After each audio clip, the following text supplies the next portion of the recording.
Hello everyone, welcome back to the Daily Com Check. My name is Brian, and this is going to be the third video of the day, and I'm just going to briefly go over the radio maintenance bag. A lot of people have been asking over the past few hours now, is there anything I would recommend carrying inside of a radio maintenance bag? What it is, what it does, all that type of stuff. So today, we're going to take care of that right now before it gets too late.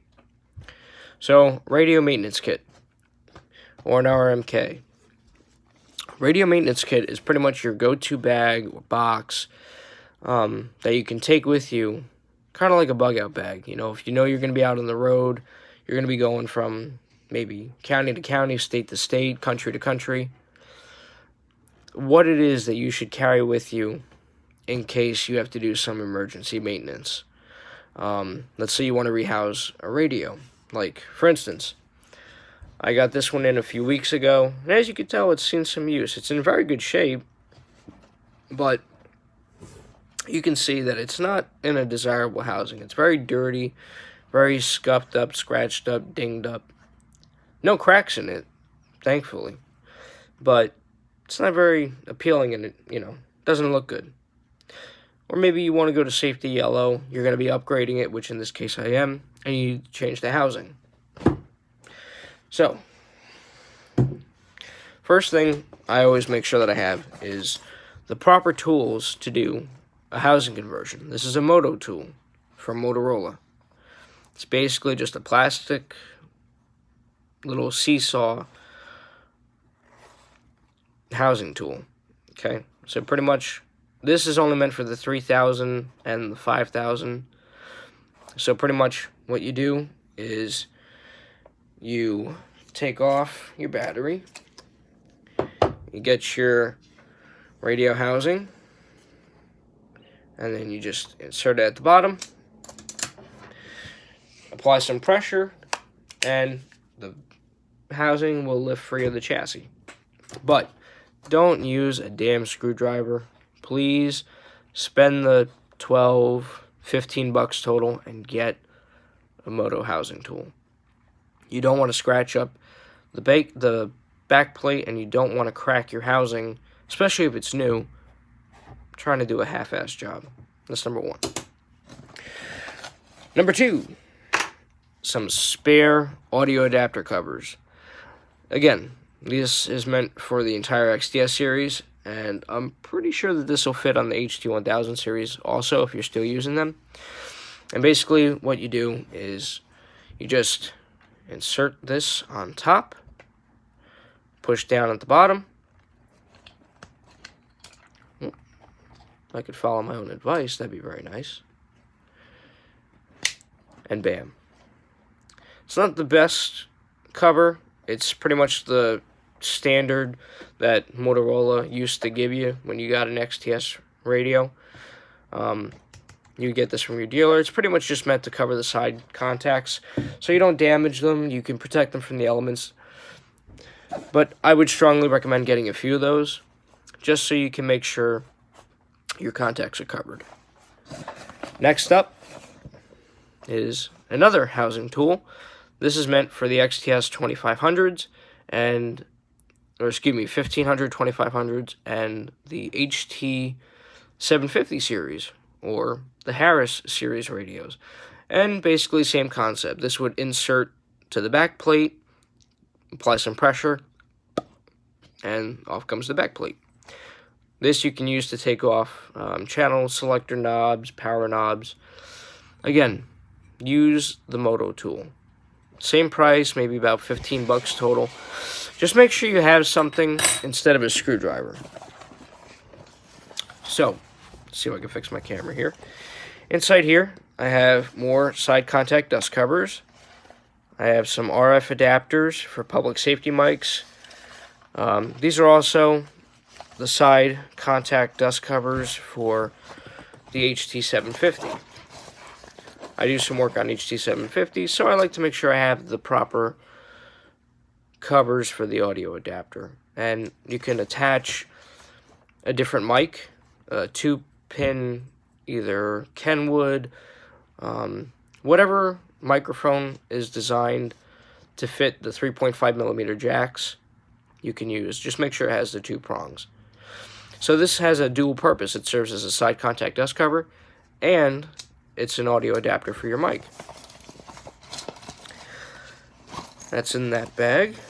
And again, like I said, inside here I have the RF adapters, some spare side contact dust covers. I don't have the rubberized ones, but I would strongly recommend getting them. It's very much a needed accessory. I also make sure I carry a spare, or excuse me, several spares of the audio adapters for the XTS 1500 and 2500 series. Inside here, that little tab right there will sit inside here. So you go ahead, push it on, like so. Insert it there, push it onto the radio.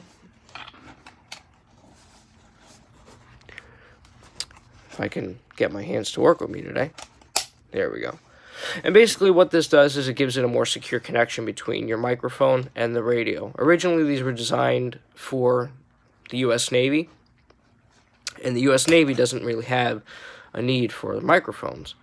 So again, Motorola came up with a solution to bridge the gap literally between your microphone and your radio. It gives it a more secure connection. Sorry guys, starting to get the hiccups here.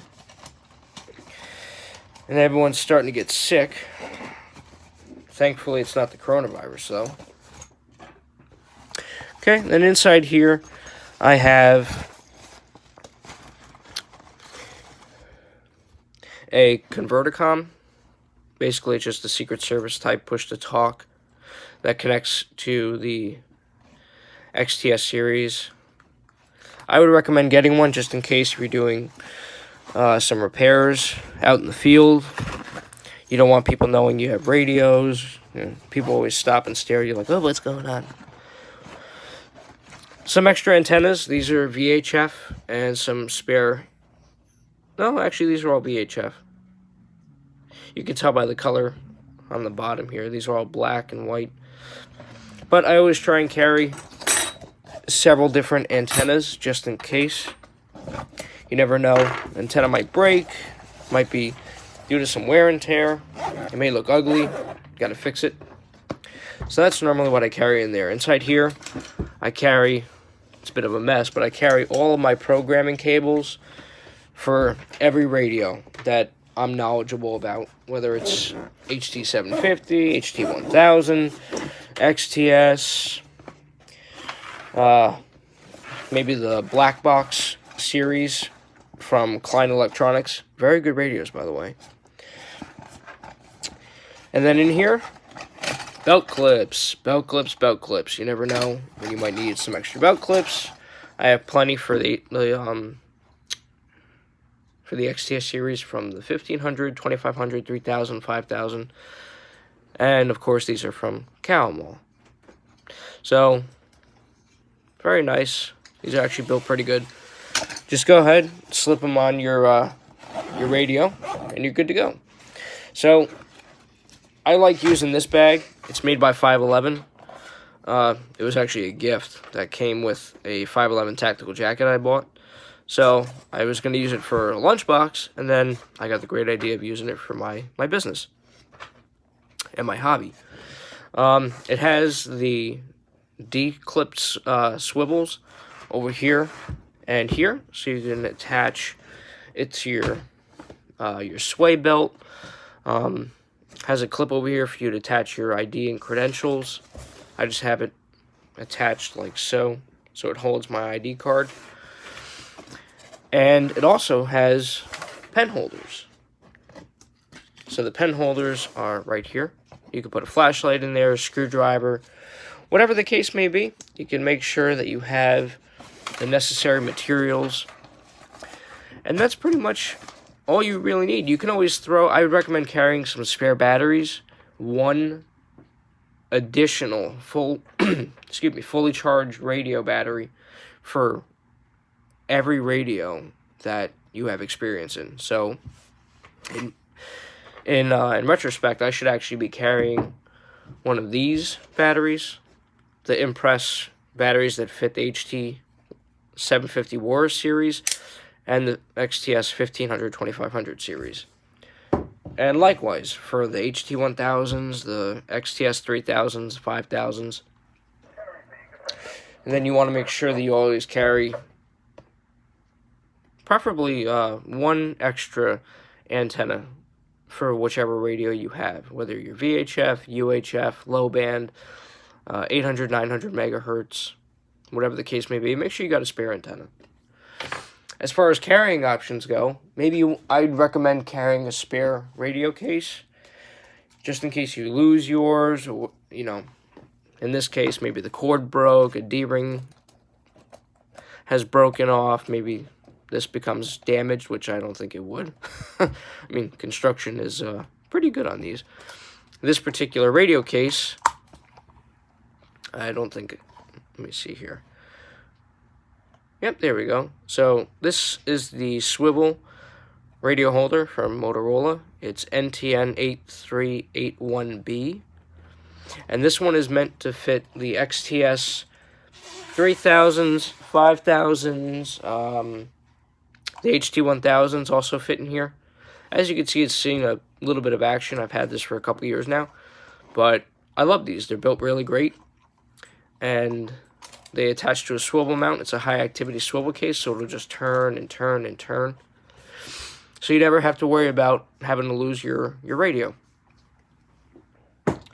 As a side note, what I always use when I work out in the field is I use these sunglasses. These are fantastic. I'm not getting paid or endorsed by anyone to show these, but I figured I'd share them with you because these are fantastic. These are actually made by a company run by veterans. It's called Epic Eyewear. It's spelled EPOCH Eyewear. These only cost about $25, and I use these on the job, and they're fantastic. These are really good. This particular one is the Epic Link B6, if I believe. Yep, B6. And they're great. They're mirror lens, so it gives you a cool, badass look, which is very nice. And they're very comfortable, too. So I usually carry these inside my bag. I also carry a bunch of other cables for audio adapters, like 3.5 millimeter jacks to attach into different microphone ports or speakers for people that want to set up their home configurations. Like, for instance, I set up mine. But yeah, that's just a basic little overview. I would also recommend carrying some spare channel knobs, some channel selector knobs, which are right here. So do some research on whichever radios you're servicing or you plan on doing work on. Go through some tutorial videos, make sure you have the right parts that fit, and just use common sense. Carry in your little bag whatever you need and you think you're going to need to get the job done and get it done right. Especially when it comes to communications. You don't want to have radios that are half-ass done. If there's a cracked screen, you got to have the tools to replace it. The radios beat the shit. Got to make sure you have a good housing and the right tools to do the installation correctly. Especially when it comes to communications. You never know who your customer is. He might be law enforcement. He might be fire, EMS, a security specialist. Anyone who's in the business knows that when it comes to communications, you got to have the right tools. And as I continue to update my EDC, my everyday carry for my radio bag, I will definitely keep you guys keep you guys in the loop with anything I recommend, and especially with things I don't recommend. So, as always, if you guys need any information, go ahead and submit it in the comments section below. I'll do my best to answer you. Whether it's advice, whether you need an opinion on something, you can always count on the Daily Com Check to be there and make sure that we take care of any questions and concerns you guys have. So, much love, go ahead and make sure you subscribe to the channel so you can stay in the loop with all of the Daily Comcheck's upcoming events, especially when it comes to the videos and uploads. Alrighty guys, that's going to do it for me. This is probably going to be the last video of the night. Again, I'm sorry I haven't put out any videos lately. It's been pretty slow. Got a lot of work going on in the workshop. Constantly updating the radios, such and such, blah, blah, blah. But, yeah, that's everything. So, as always, guys, have a good night. Stay safe if you're in the business. And don't forget to check us out next time.